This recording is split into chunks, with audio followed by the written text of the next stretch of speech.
Oh God, flower pots, hello. I am live on Facebook, and I'm live on Instagram. Hello everybody.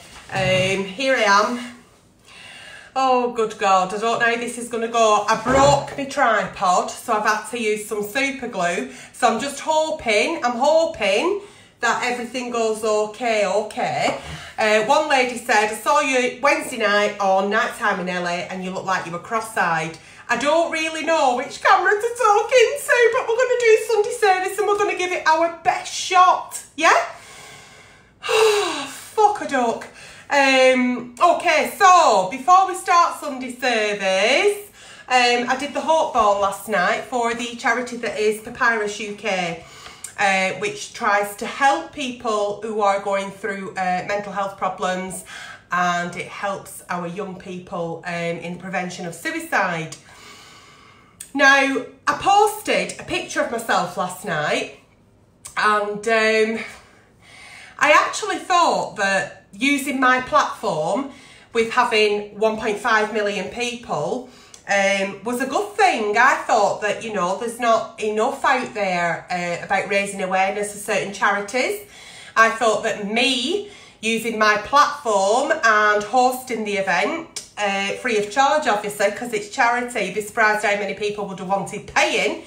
I thought it was a good thing. Now, I don't normally get offended or upset or hurt by people who don't feel that I'm doing a good thing.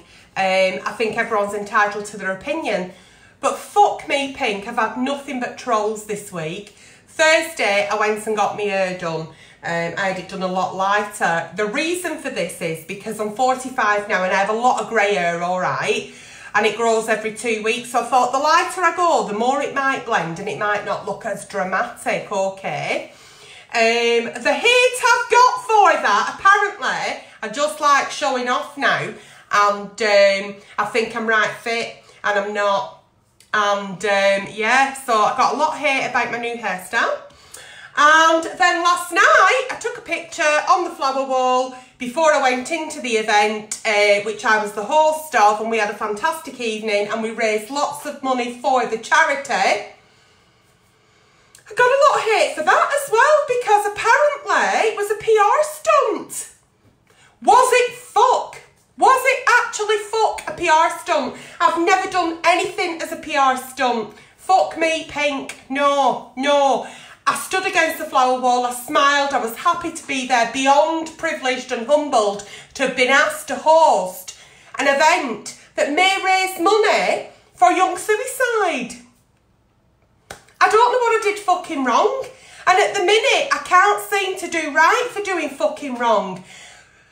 I've always been in this game in a case of everyone's entitled to their opinion, and we're going to have a difference of opinion. Of course we are, and that's fine.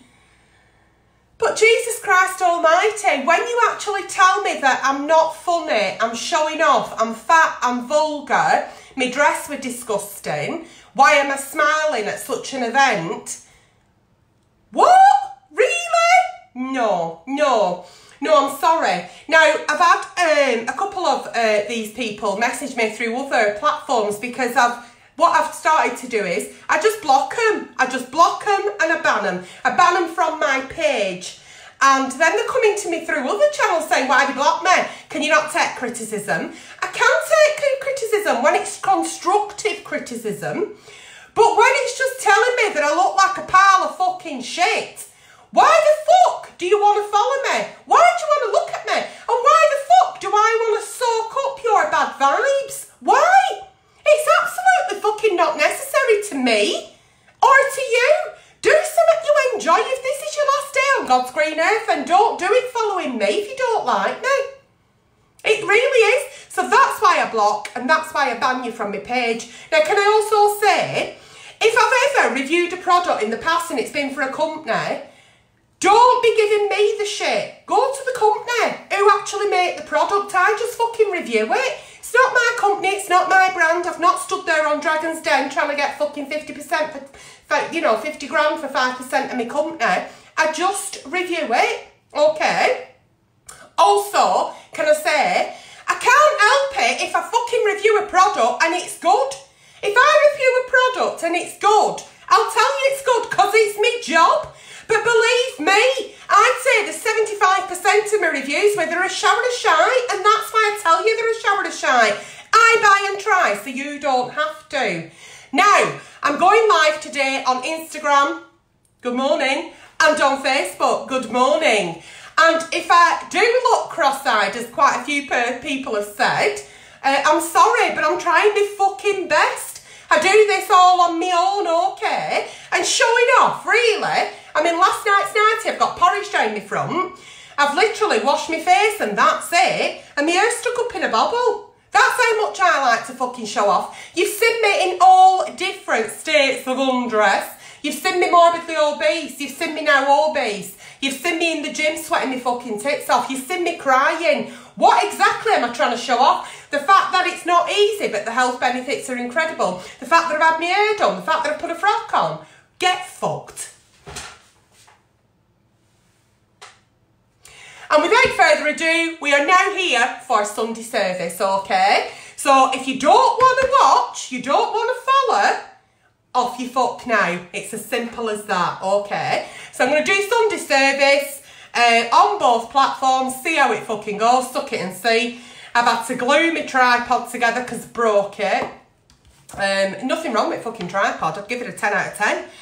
I broke it, I snapped it.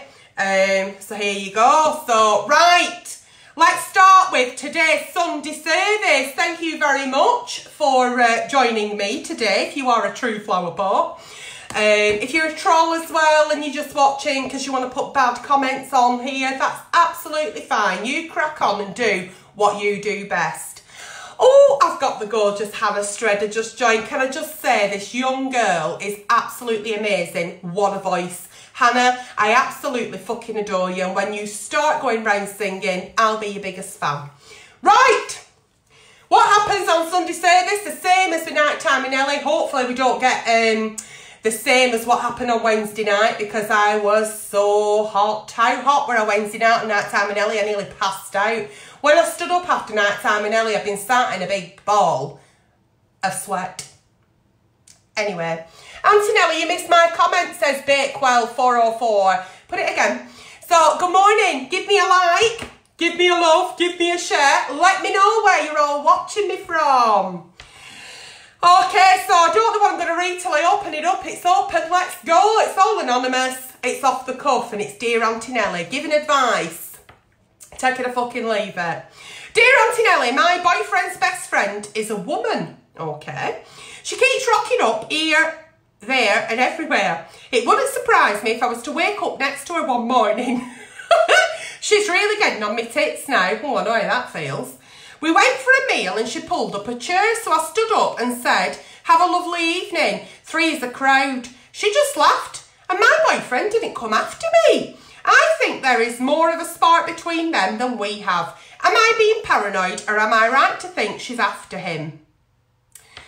Okay, so I'm a big advocate for friends, and it doesn't matter whether you've got a male best friend or a female best friend, but it's about your boyfriend just saying to his friend here, listen, it's a romantic evening, you know, and I'll give you a text later. I'll let you know, how it goes, and maybe we can have our dinner in week. So you've still got to keep your friendships up, but what I don't agree with is your friends being on every single date with you, because how can you make that bond and how can you have romantic time when there's other people included, okay? So maybe he needs to speak to his friend and maybe give her a night of his week or a night every fortnight that it's just them two, so they keep up the friendship. But certainly when he's dating you and he's taking you out for meals, I do a lot cross-eyed because I've no idea where I'm looking. When he's taking you out for meals, that cardboard up there, that's part of the kitchen. It's been there 7 years. It's never been fitted. Anyway, that's what Instagram can see.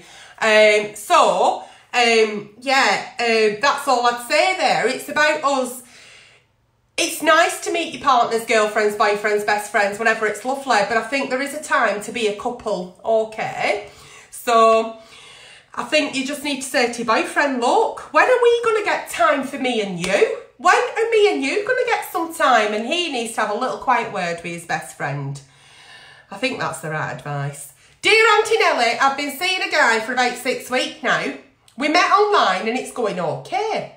Anyway, we decided to have a dirty weekend away. Oh, as we both live with our parents. Okay. He arranged it all. When we got to the hotel, they asked for a credit card, which he said he didn't have. So I gave them mine. That night, we had the most amazing time and brilliant sex. A Sunday service, love. But he had to leave the next day due to a family emergency. So I stayed on extra night and enjoyed the spa and luxury of the hotel. When checking out, the receptionist gave me the bill. My card was charged with 500 fucking War and Peace, this. With £550. This is 3/4 of my monthly wage. Surely he was going to pay us. It was his idea, question mark. I don't know whether we are going to see each other now, as he says his family need him there in this crisis, and I don't know what the crisis is. I've asked him to pay me back, or at least half, and he just ignores. It sounds to me, Flower, that he has absolutely no intention of paying you, because who rocks up at an hotel that they've sorted all out themselves and doesn't have the facilities to pay, number one. And number two, oh, thanks for night, but I've got a family emergency and I'm fucking off. Sounds to me like he's had his cake and eaten it and you've had to fucking foot the bill. That's what it sounds like to me. So rather than keep messaging him because he's in a family crisis, okay, let him crack on with his family crisis. And yeah, you might be a little bit out of pocket. You might have to eat super noodles. You might have to eat beans on toast for the rest of the month. Take it as a massive lesson. Don't ever do that again, okay? What we do here is when we go out for meals, we always offer half. I mean, I do. I'll say, oh, I'll pay my bill. No, you're right, I'll pay it, or whatever. But when you're in a relationship, it's different. When you're dating, it's a little bit of a grey area. You feel uncomfortable. He might feel a little bit uncomfortable. But what's happened here is seen you as, oh, well, she's fucking paid it. I've had my rocks off. I've enjoyed myself, and now I'm fucking off.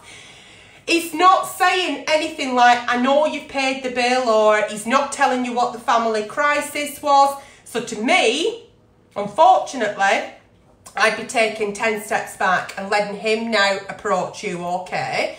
Don't struggle too much. Hopefully you can lend a bit from family and friends if you are struggling. But yeah, see it certainly as a lesson learned. Okay? There we go. Oh dear, I won't mind, but I mean, it's a lot of money. It's £550 for 2 nights. I'd have fucking stopped there and got my money's worth and all. Not that you knew that you were paying for it. Oh, I've got fucking hair on my chin. I've lost my tweezers though, so it's going to have to stop there. And when I go to boyfriend's later, I'll sit on this side of him so he don't think he's going out with Bob. Right, dear Auntie Nelly, my bloody husband has once again asked his ex-wife to our house for Christmas dinner. Oh. 10 years they've been divorced. I wouldn't mind, but not even their own kids are coming. Their son is 25 and he's away travelling, and their daughter is 27 and she's going to her husband's family. She and I never speak during the year, and I try making conversation, but I just get one-word answers. She just sits there with her face on and controls the TV. My stupid husband says he can't leave her on her own Christmas Day as he feels guilty still for leaving her. Not for me, I'm the third wife. How will I cope? What sort of woman, though, is going to go to her ex-husband's house for a Christmas dinner when not even her fucking kids are going? That's a bit weird. I can understand if we've all got divorced, as I'm happily divorced, and I have a grown-up daughter now, and if my ex-husband and his new wife wanted to come to me for Christmas dinner, that's fine. But if Olivia wasn't here, that'd be a bit weird. And when Olivia was little, my ex-husband was invited to my home every Christmas morning. He'd rock up at 7 o'clock and we'd wait for Olivia to wake up. We always used to have to wake her. But we never sat down and had Christmas dinner together because we were divorced. Had he have wanted to stay, that would have been fine. But there's no reason for her to come. I don't get it.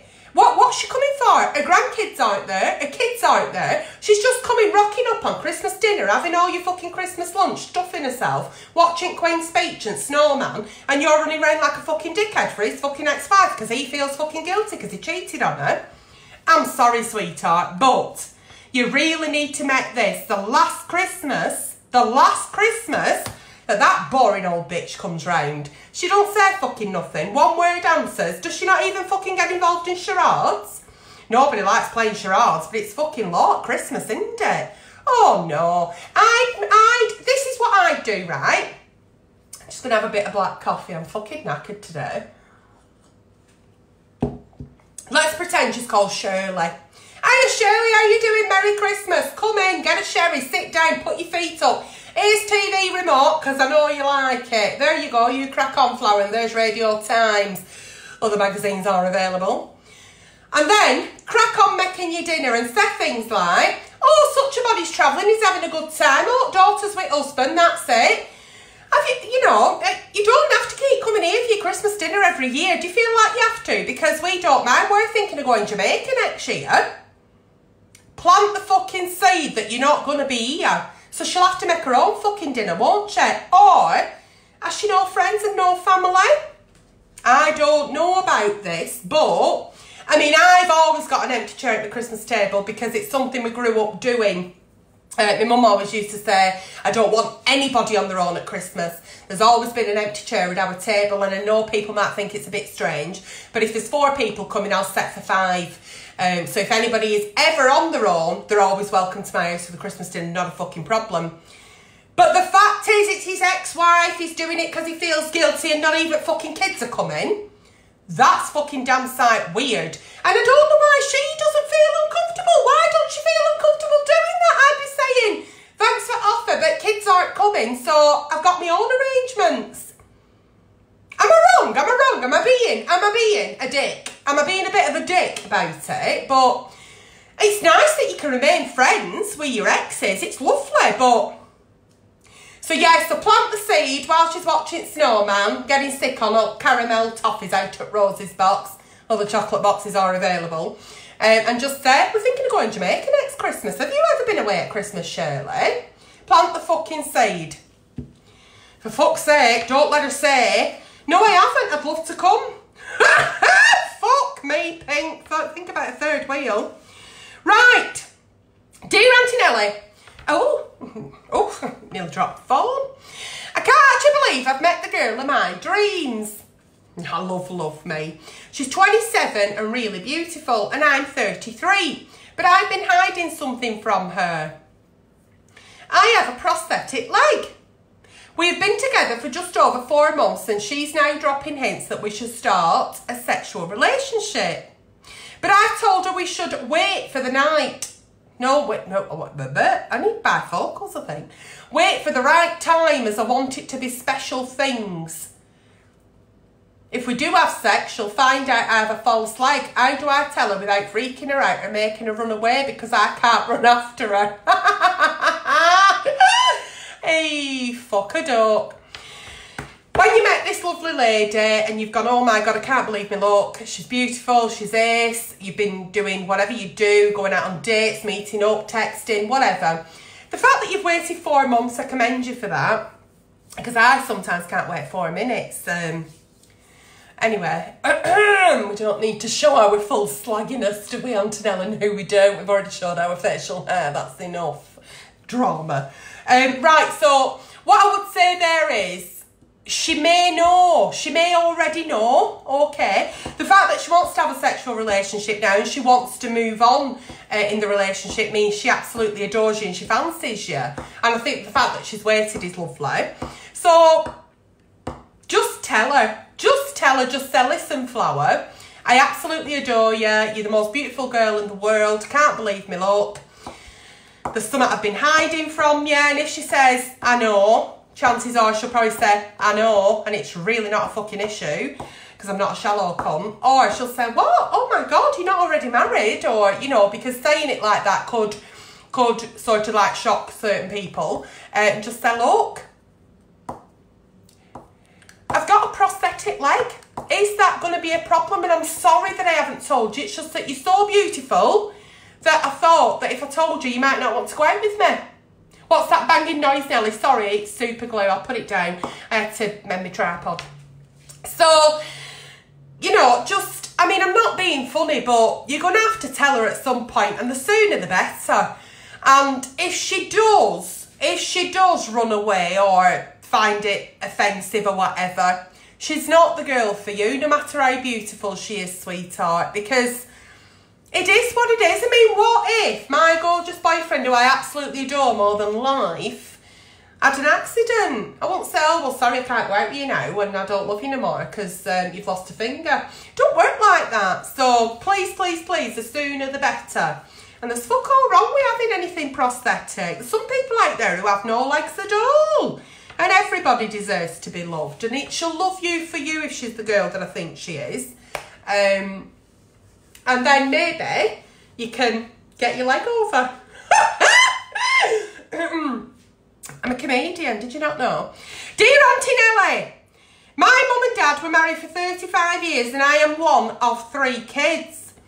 I've got a big spot here as well. Fucking hell, I'm really showing off today, aren't I? Okay, so mum and dad have been married 35 years. I'm one of 3 kids. 4 years ago, they divorced. They just grew apart. 2 years ago, Dad met someone else and they married very quickly. But only a few months after, Dad died of a heart attack. Oh, my angel, I'm sorry. That's when the problem started. His new wife didn't even want Mum to come to the funeral, despite the fact that they've been married for 35 years and together for 40. They share children and grandchildren. Eventually, she said, okay, she can come, just at church, but not the burial or at wake. I just felt like Mum had been deleted out of his life. I'm not being funny, but are there invites for a funeral? Do we fucking invite people to a funeral? Do we?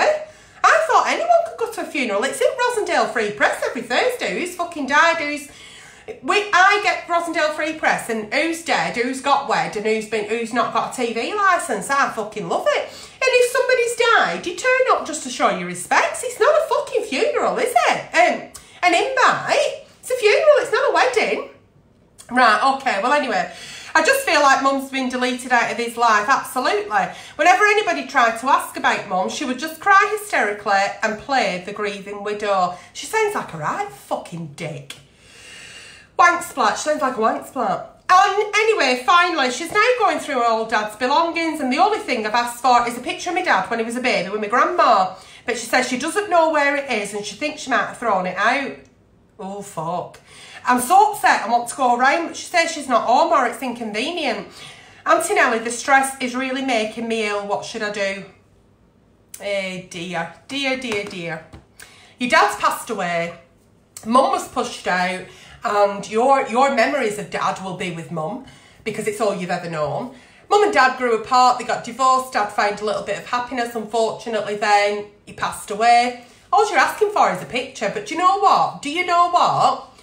This fucking wank splat hasn't known your dad as long as you have. And certainly not as long as your mum has. You know your dad. What's it fucking matter if she's thrown the picture out? And I know that's heartbreaking to hear. But I'm known for my brutal honesty. I know it's fucking heartbreaking. But close your eyes and think of the picture. Close your eyes.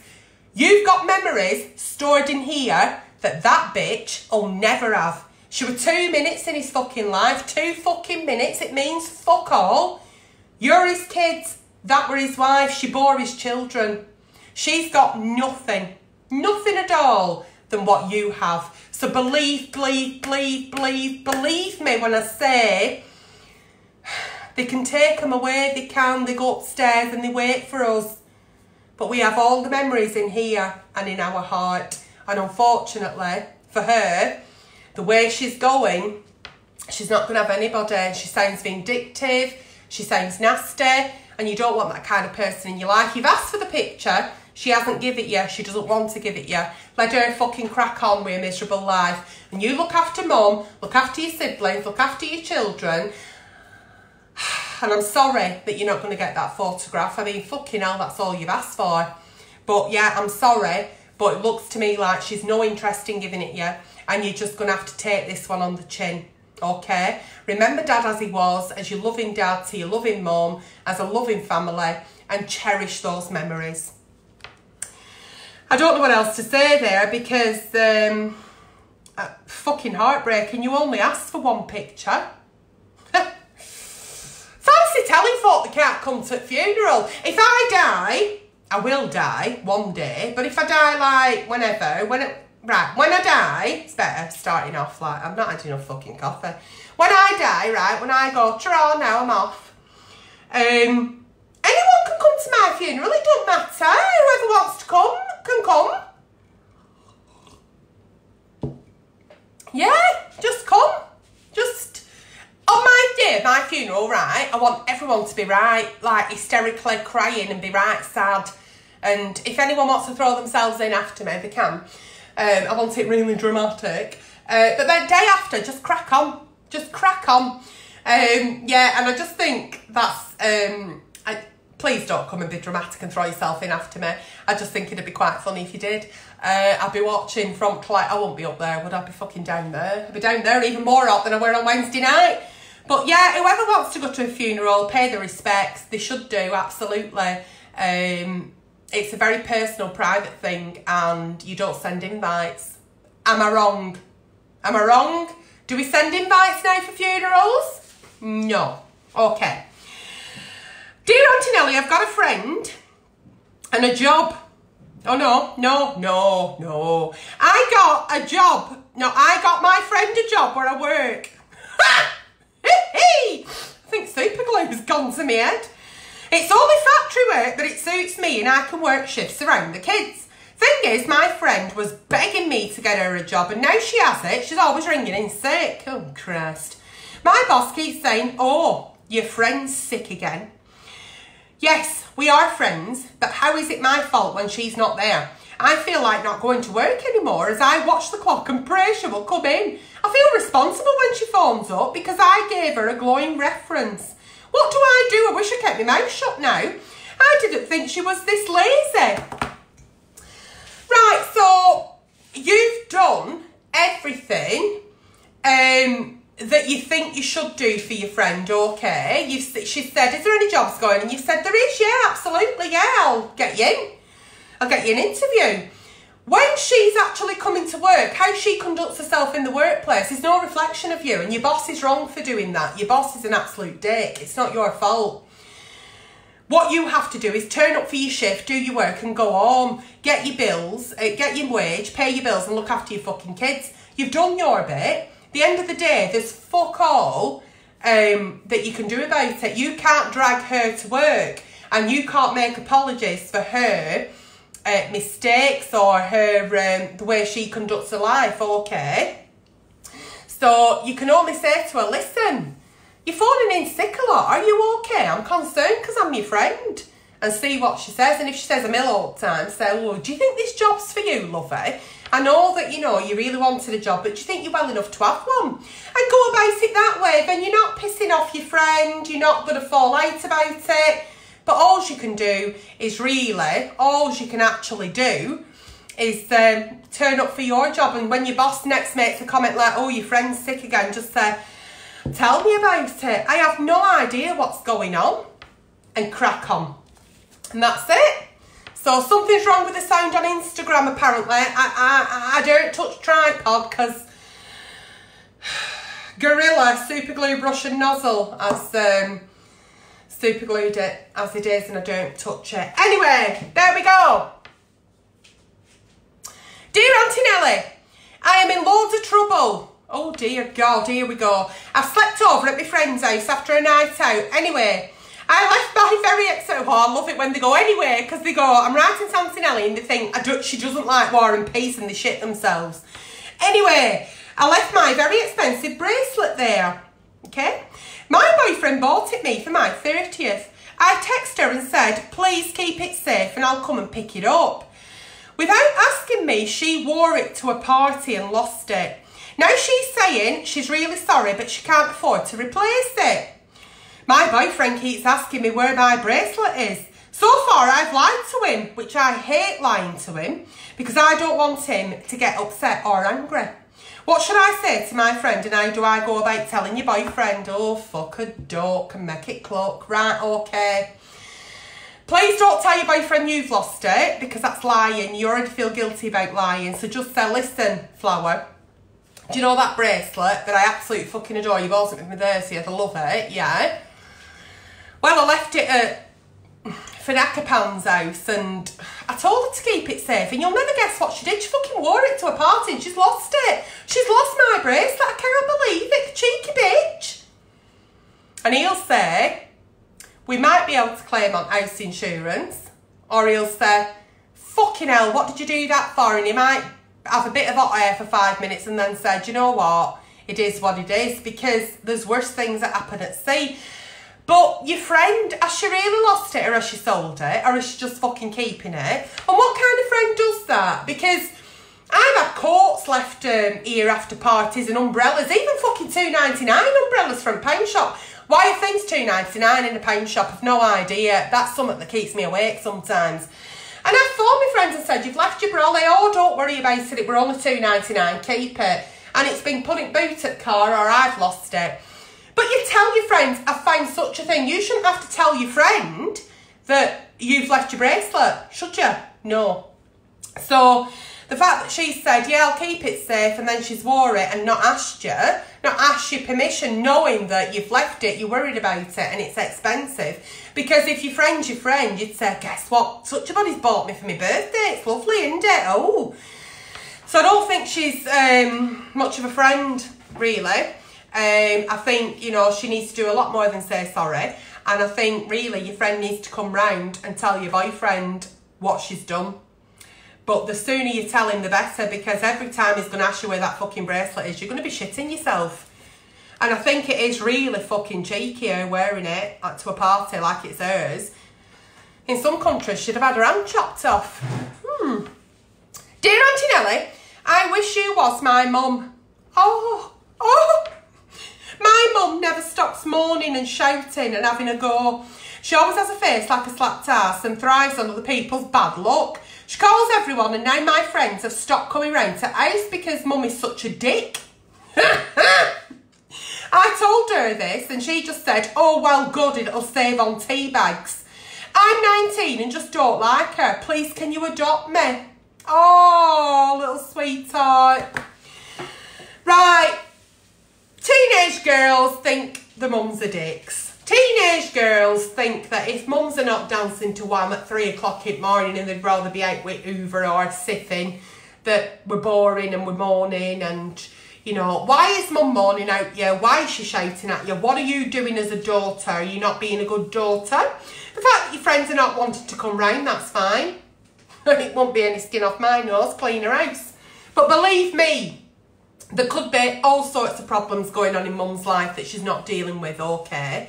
She's not dealing with these problems. It's probably making her bitter, greedy. You don't know what's happening in mum's life. She might be going through menopause because, believe me, my mood swings. Every 10 minutes I can predict a mood swing and I don't know whether it's going to be anger or excitement or sadness.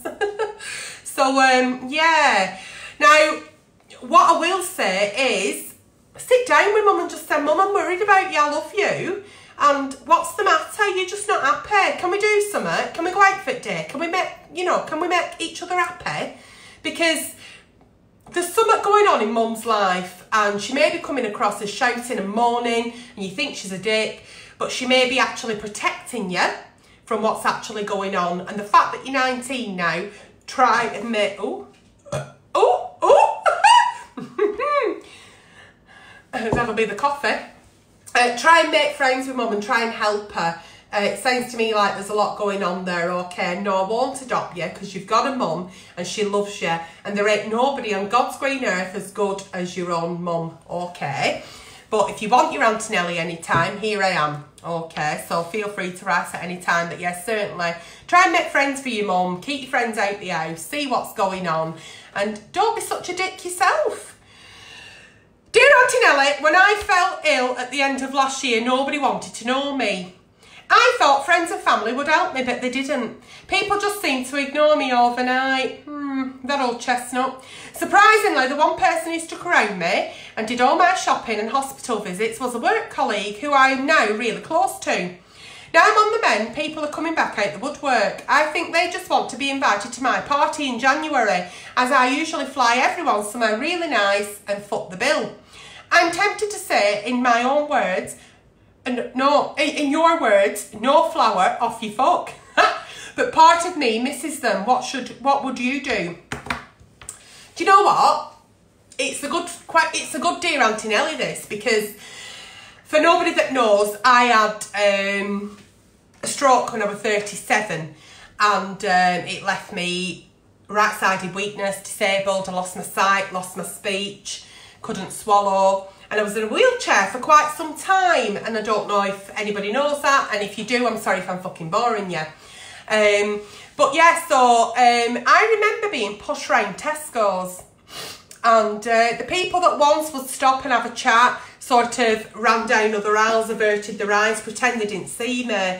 The friends I thought I had were no longer there, and that may have been because they didn't know how to deal with it. One of the friends said to me, I can't come round and see you now like that. And that's fine. Very selfish of them. But yeah, when you most need people, they're not there, then why should you be enjoying yourself, and why should you be gifting people things that have never been there for you? Fucking hellfire, an hospital visit with a fucking punnet of grapes. You can get them from fucking Aldi's for 99p. What you've got to do here, sweetheart, you've had a dice with death, you've come through the other side, and I'm so pleased for you, but you've got to put yourself first. Put yourself first. Make new friends. You didn't even know that this work colleague was such a lovely person, and now you're really close. Why don't you and her go off? Why don't you and her go off and have a lovely holiday and fuck them off? Now, you don't have to say no flower off your fuck. You don't. You just be polite. I still see those people in Tesco's, and now they approach me. And do you know why they approach me? Not because I'm better, because they think I'm famous. And those people that didn't fucking speak to me when I was in a wheelchair, they now will stop me and say, we're having a 30th, do you want to come? What, so you can say you've got a fucking Z-list celebrity 30th? Off your fuck, flower. And I say, in my head that, but I'll say, unfortunately I can't make it, sweetheart, I'm far too busy, but I wish you a lovely night. So always, always, always stay classy. Be polite. Say no. Because we don't forget. But don't be rude, okay? So I would certainly, now that they're all coming out the woodwork, be saying things like, so lovely to hear from you, what have you been up to? Oh, I've done, oh, that's lovely. I'll have to go now, I'm ever so sorry, I'm busy, but lovely to hear from you. Let's catch up soon. Yeah, let's. Leave it at that, okay? But certainly don't be sending no fucking invites out to these bastards who never could come to hospital or even ring you or text you. Don't be doing it. Don't be doing it. Don't be footing the bill. Don't be doing it. Foot the bill on the people that love you and care for you. And if that means it's just you and your work colleague, crack on, happy birthday. And it doesn't matter how old you are, because age is a privilege denied to many.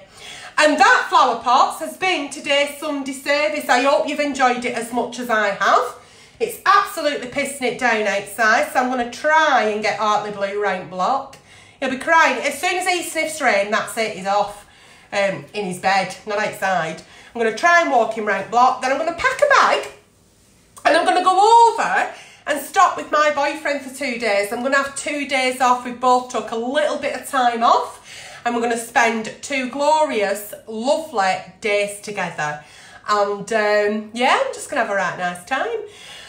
For some of you that say, I don't know who your boyfriend is and I've not seen him, he wants to remain quite anonymous, really. And after all the trolling I've had lately, and I've been quite upset about it, I never thought I'd get upset about trolling, but this week I've really struggled. Once again, I blame the menopause for my emotions. But he wants to remain quite anonymous. If you do follow me on Instagram, you'll see him on a few little stories here and there. But I'm not going to be displaying him, okay, because he's asked me not to. And not because he's got a secret wife or he doesn't want people to know he's going out with me. He comes to lots of events with me and he's not afraid of holding my hand in public. He just doesn't want to be on display, and that's absolutely fucking fine, isn't it?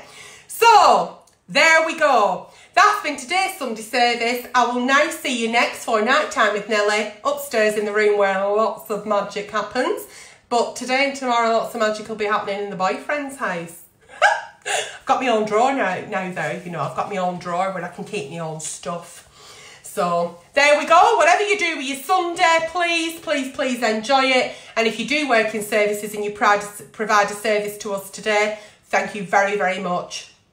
Take care. Flower Pots on Instagram, Flower Pots on Facebook. I'm now going to upload this to YouTube and then every fucker's happy.